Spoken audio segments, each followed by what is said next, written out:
महामाया परमेश्वरी की 16 सिंगार की धरती पे अवतरण तथा मिथ्या देवी की कलयुग में शासन।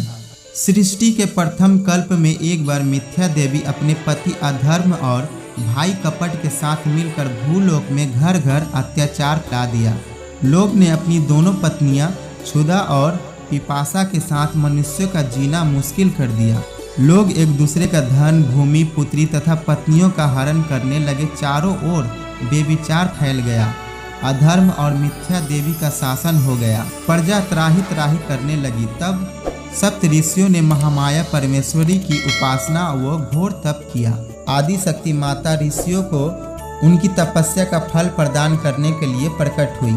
भूतल पे धर्म का स्थापित करने के लिए तथा अधर्म का नाश करने के लिए मां ने अंश रूप में अपने शरीर से अग्नि देव तथा उनकी पत्नी स्वाहा देवी को, यज्ञ देव तथा उनकी पत्नी दीक्षा देवी और दक्षिणा देवी को, पितृदेव तथा उनकी पत्नी स्वधा देवी को, पुण्य देव तथा उनकी पत्नी प्रतिष्ठा देवी को, सुशील देव तथा उनकी पत्नी शांति देवी और लज्जा देवी को, ज्ञान देव तथा उनकी पत्नी बुद्धि देवी मेघा देवी, धृति देवी को अपने शरीर से उत्पन्न किया और अधर्म तथा मिथ्या देवी की सत्ता को समाप्त करने के लिए आदेश दिया। हजारों वर्षों तक युद्ध चला, लेकिन मिथ्या देवी को कोई परास्त नहीं कर पाया। यह देखकर माता परमेश्वरी ने अपने शरीर से पुनः वैराग्य देव तथा उनकी पत्नी श्रद्धा देवी और भक्ति देवी को, वायुदेव और उनकी पत्नी स्वस्ति देवी को, महादेव तथा उनकी पत्नी दया देवी को, सुखदेव तथा उनकी पत्नी तंद्रा देवी और प्रति देवी को, रुद्रदेव और उनकी पत्नी कालागिरी देवी को अपने शरीर से उत्पन्न किया। फिर पुनः युद्ध होने लगा। एक पल में रुद्रदेव और उनकी पत्नी कालागिरी देवी ने मिथ्या देवी और अधर्म और कपट को तथा उनके साथियों को बंदी बना लिया। 1000 वर्षों तक बंदी गृह में मिथ्या देवी पड़ी रही और उसी कारागार में रुद्रदेव और उनकी पत्नी कालागिरी देवी की तपस्या करती रही।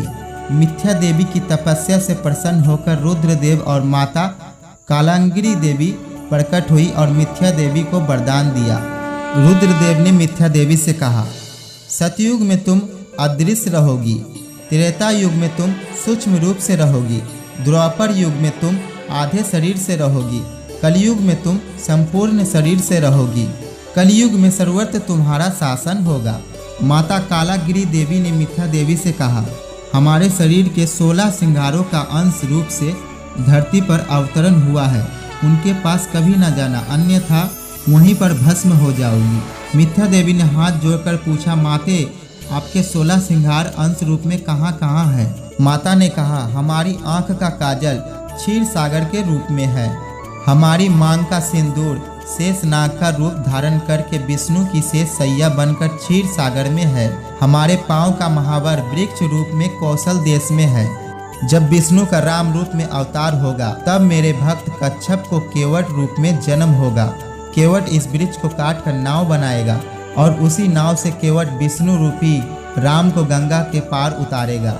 हमारे भाल की बिंदिया गोकुल में गौ रूप धारण करके लाखों की संख्या में कृष्णा अवतार में कृष्ण के साथ रहकर उनकी लीलाओं का रस पान करेंगी।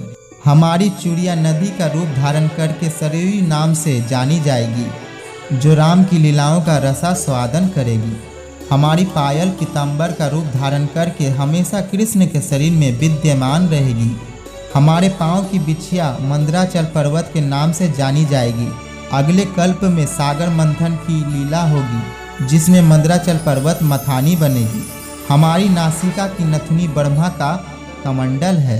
हमारे कान का कर्ण फूल कुंडल का रूप धारण करके रुद्रदेव के कर्ण में विराजमान है और हमारे कमर की करधन बलराम के हल का फल बन के असुरों का विनाश करेगी। इसलिए तुम इनके पास ना जाना, अन्यथा वहीं जलकर भस्म हो जाओगी। कलियुग में जो भक्त हमें 16 सिंगार अर्पण करके हमारी उपासना करे, उनके पास कभी न जाना। कलियुग में तुम्हारा सर्वत्र शासन होगा। ओम ह्री कालीं चामुंडाय नमः।